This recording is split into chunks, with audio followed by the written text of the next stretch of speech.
Hey, what's up for Life Without Pants with another Path of Exile video, and in today's video we're going to talk about Path of Exile 2, and the reveal has just happened last night.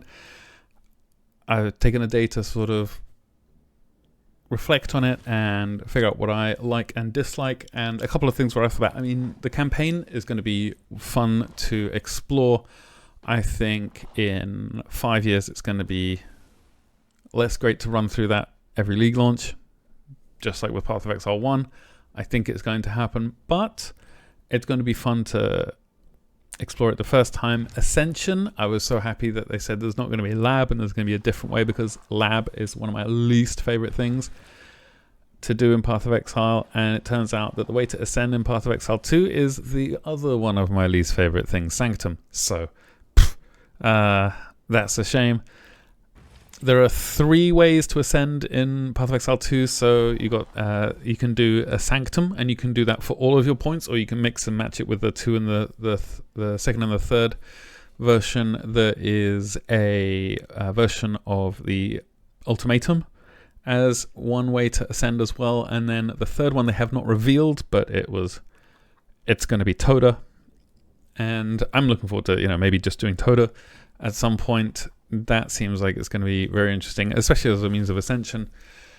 But I want to talk about the endgame largely. So this is what the Atlas looks like, the Atlas of Worlds, and this is just the footage from the content reveal. You can see here, this is actually where you start off. This place here, you got these portals. We'll talk about those in a minute. And then you got, these are the maps, and you got the blue and green. So green is ones that you've completed.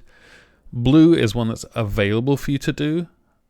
And then the grayed out ones are not available, so there's some grayed out ones down here, and there's some red ones as well. We haven't seen those yet, but those are ones you failed. And if you die in a map, you fail it, and that's it. You have to move on. And if you're going to, it's infinite as well. This Atlas is infinite. It doesn't have an end, so it's a bit like Delve. You just keep going. You can just keep going in whichever direction you want for as long as you want. And you can see here there's little icons on the stuff. So you see the Expedition one, Expedition's back. You see the Breach one, Breach is back. You see the Delhi one, Delhi's back. This one is a boss, and bosses are only in 1 in 4 maps. So there's only 25% of the maps have a boss in. You can just ignore them if you want, or you don't, and you concentrate on doing just bossing. And one of the things I like the most about what they've done here is they separated the Atlas trees, the skill trees. So there's one skill tree for the main Atlas for all your maps, and then there's other ones just for Breach, just for Expedition, just for Delhi.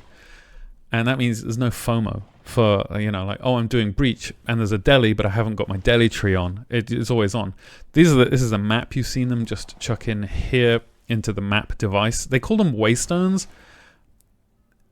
out loud, but then internally they call them maps. It's a map device, it's not a waystone device. Maybe they'll change all that in the next couple of weeks. It's coming out in 2 weeks. I was on the fence about it. I really wasn't sure. It seemed a bit slow. It still does seem a little bit slow, but I think I'm definitely gonna pay $30 for this, because $30 gets you early access key and you can start playing in 2 weeks, but also you get $30 worth of points in the store, and I'm definitely going to be buying $30 worth of stash tabs in the future. So you can see here them doing some bossing. This here's a map failed. You can fail maps, and then if you failed this one, then you have to go around, and you see these towers as well. These towers, they said you have to complete the towers. They haven't said what that means yet. But here's an acceleration shrine. So domination is back as a league mechanic, or like a mini league mechanic.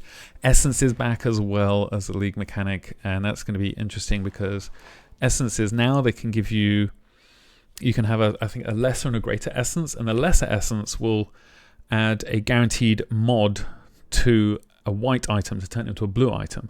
And it says stuff like a speed affix. And then it could give you, 5% speed or 10% speed, but it could also give you 35. And then there's a greater one. Oh, this is a strong boxes. Strong boxes, again, they're craftable, but you click on it. 1, 2, 3, 4, 5, 6, 7, like 7 seconds until you're killing the monsters. Oh, I really hope they change that, because I don't want to, like, waiting. Oh, it's yeah. Here's the essences. They got this weird sort of black goop on them now. But essences, there's a lesser and a greater essence, and the lesser one turns a white item into a magic item with a guaranteed property. And then there's it just says essence of the body. So it is the essence of haste, and it just gives it 35% move speed. And then you can regal it, or you can use a different essence, like this greater essence here, and that will turn it from a blue item to a rare item with another guaranteed property. So then you can, go for, I need like movement speed and cold resistance on my boots, and you can get it this way with these essences. So this is an interesting way to do essences. I'm on board for this. I think it's going to be super interesting. Crafting is going to be very different in this version of Path of Exile, but once we've got some really good gear, then we can start crafting our waystones, like you can see here. The prefixes make the waystone, give it a good thing, and the suffixes give it a bad thing, like a difficulty modifier. But the waystone drop chances, so you want to map sustain or waystones sustain, those those are increased by suffixes, not by prefixes, it seems. And obviously this makes maps more challenging. It's the same deal as in Path of Exile 1. It just makes the map more difficult. And then you get some map sustain, but you drop more maps because the map's more difficult, and you can keep going. They got these towers that I talked about. Oh, you get the passive skill points as well, as always. But they got these towers, and once you hit the towers, once you complete the towers, you can then put in, say you're doing breach, you find these breach emblems, but they're not emblems, but they're emblems. They're basically scarabs. You put the breach scarab into the tower, and it gives the 6, I think it said 6 maps in the radius of this tower, an extra breach. And maybe you can craft them as well, so you can chunk a bunch of stuff up on. It's basically how they're juicing the maps now. But when they were doing the breaches, you got Untainted Paradise as unique maps, but when they were doing the breaches, it was 300 breach splinters to make up Nameless Seer. But yeah, 300 breach splinters to make a breach stone, and then you can go fight Zesht. He's the handsy guy. Man, 300. You got to click 300 times to get a boss, but you can just buy it as well, I suppose. It's got because they got open trade. You could just buy your breach stones, but these scarab-like things. Here's somebody completing a tower, just going and pressing the doohickey on it, and then in this tower you can put your breach scarab essentially, and it will affect the maps around it. And I think actually, if we just go back a bit, it seems like this here, this is the kind of radius we're dealing with here. So it's most of the screen. But then, you can put one of these in here. But then you can also put one in this one as well. So you can stack additional scarabs or additional breach-related items. Or you probably get, you could probably get an expedition one or a delirium one. So you can try and, stack Delhi and expedition together. Here we see some Beyond demons. These are the demon harpies from Path of Exile 1. Beyond is definitely back as well. I'm not sure about the tainted currencies. I hope so. But here we've got, there's a bossing. So if you want to specialize in bossing, because the bosses are now more rewarding, like bosses in Path of Exile 1, they're not very rewarding at all. The best thing I really get from bosses is the sort of 200% increased chance to drop a scarab from the map. From the map tree, but here we see bosses in area have an additional shrine, well, areas with map bosses, +1 to level of areas with map bosses, and they make the bosses much more rewarding now because they're much more difficult.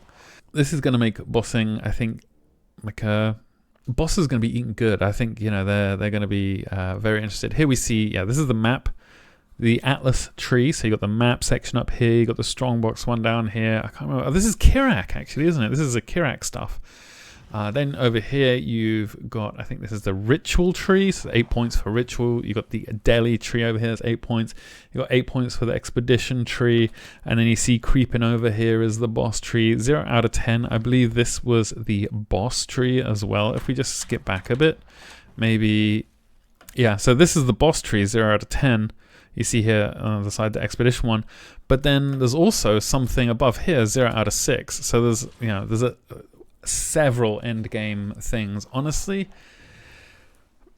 PoE 2 early access is launching with far more content than Diablo 4 plus all the DLCs.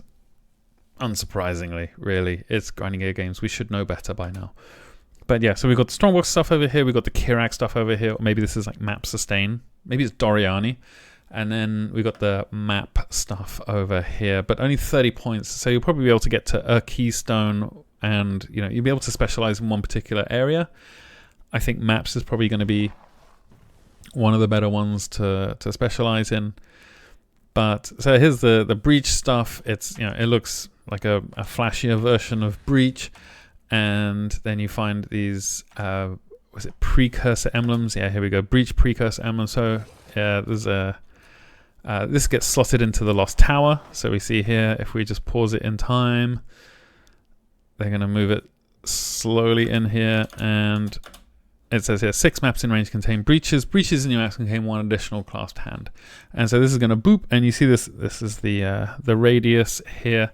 So all these towers, or all these maps in this area, see this one over here got a breach in it. So now you can go over there and you're like, oh, I can do my extra breach now. But then obviously you can, you know, if you get a few more of them, you can just skip forwards. Yeah, so you can craft them with the currency as well. And then you can just chuck in additional. So like we've got 3 towers here in range, and then there's an additional 2 over here. So you can, I don't know if this means you can have double breaches in a map. I kind of hope it does. But it definitely means you can stack a lot of the content that you want to play. And that's, you know, this is Path of Exile. This is kind of what we're expecting. Anyway, this is what I wanted to talk about. I wanted it to be quite brief. I don't think it has been. Breach gives catalysts now. This is a really nice handsy hideout. You can also go and find hideouts and kill all the monsters in them, and then you get that hideout and you can decorate it yourself as well. But yeah, this has been just, I wanted to give a quick overview of the end game and how mapping is going to work, because that's, I think, what we're mostly going to be doing after day, I'm going to say 3.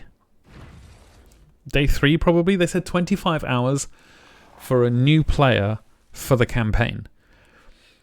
And if you're somebody that watches my videos, you're probably not a new player. And you'll probably have it done in like 8, I think. I'm going to be streaming for, I think, 24 hours as soon as it releases, based on, you know, server dependent. And then at least for the rest of the week once it's started. So you can swing by and catch me on twitch.tv/lifewithoutpants. I'm going to be trying to figure out what kind of science we can do in this. I'm not entirely sure how it's going to work now, because it's not as repeatable. The things I would want to do are going to be more difficult to be repeatable. So it's going to be interesting to try and figure that out. And I hope you come and join us. Oh, there are 300 splinters there for the breach stone, and you just chuck that in there, and you can go and get, go and talk to Zesht, the handsy guy. Anyway, that's it from me. I hope you enjoyed this video, and let me know in the comments what kind of class you're going to play. I think I'm going to try a combination between, I've always loved Sorceress. I played so much Sorceress in D2.